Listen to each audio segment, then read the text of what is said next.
രഞ്ജിത്തും GS വിജയനും ചേർന്നൊരുക്കുന്ന ബാവുട്ടിയുടെ നാമത്തിൽ എന്ന ചിത്രത്തിന്റെ ഷൂട്ടിംഗ് കോഴിക്കോട്ട് പുരോഗമിക്കുന്നു. മമ്മൂട്ടി നായകനാകുന്ന ചിത്രത്തിൽ കാവ്യ മാധവനാണ് നായിക.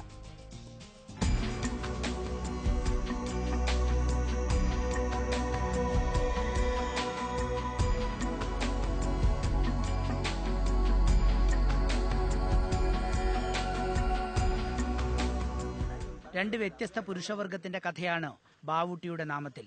സെയ്തുവും ബാവുട്ടിയുമാണിവർ. സെയ്തുവിന്റെ ഡ്രൈവറായ ബാവുട്ടിക്ക് അധികം ആഗ്രഹങ്ങളില്ല. അതുകൊണ്ട് തന്നെ മനുഷ്യബന്ധങ്ങൾക്ക് വലിയ വിലയും ബാവുട്ടി കൽപ്പിക്കുന്നു. എല്ലാ സമയവും ഉയരത്തെക്കുറിച്ച് മാത്രം ചിന്തിക്കുന്ന സെയ്തു ബാവുട്ടിയിൽ നിന്നും തികച്ചും വ്യത്യസ്തനാണ്. സെയ്തുവിനെ കുറിച്ച് പറയുന്നത്, സെയ്തു ഉയരത്തിലേക്ക്, മുകളിലേക്ക് നോക്കി നടക്കുന്നയാളാണ്. അയാൾ എന്നും ഉയർച്ചയാണ് അയാൾ ആഗ്രഹിക്കുന്നത്. ബാവുട്ടി മണ്ണിൽ തന്നെ നിൽക്കുന്നവനും അധികം ആഗ്രഹങ്ങളില്ലാത്ത, അതുകൊണ്ട് തന്നെ മറ്റ് ഭാരങ്ങളില്ലാതെ ജീവിക്കാൻ കഴിയുന്നത്. ഈ രണ്ടുപേരുടെയും ആറ്റിറ്റ്യൂഡ് ഡിഫറൻസ് ഉണ്ട്. അതാണ് ഈ സിനിമയുടെ ഒരു ബേസ് എന്ന് പറയുന്നത്. പിന്നെ തീർച്ചയായും ഒരു കുടുംബ ബന്ധങ്ങൾ, മനുഷ്യന്റെ പരസ്പര സ്നേഹം എന്നൊക്കെയുള്ള ഇതിലൂടെ കടന്നു പോകുന്ന ഒരു സിനിമ തന്നെ ആയിരിക്കും.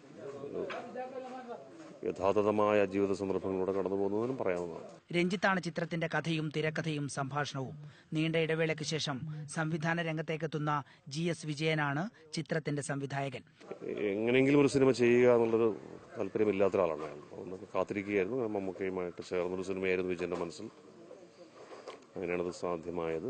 മമ്മൂട്ടിയെ കൂടാതെ കാവ്യ മാധവൻ, രമ്യ നമ്പീശൻ, റിമ കല്ലിങ്കൽ, ശങ്കർ രാമകൃഷ്ണൻ മാമുക്കോയ, വിനീത്, സുധീഷ് തുടങ്ങിയവർ ചിത്രത്തിൽ വേഷമിടുന്നുണ്ട്.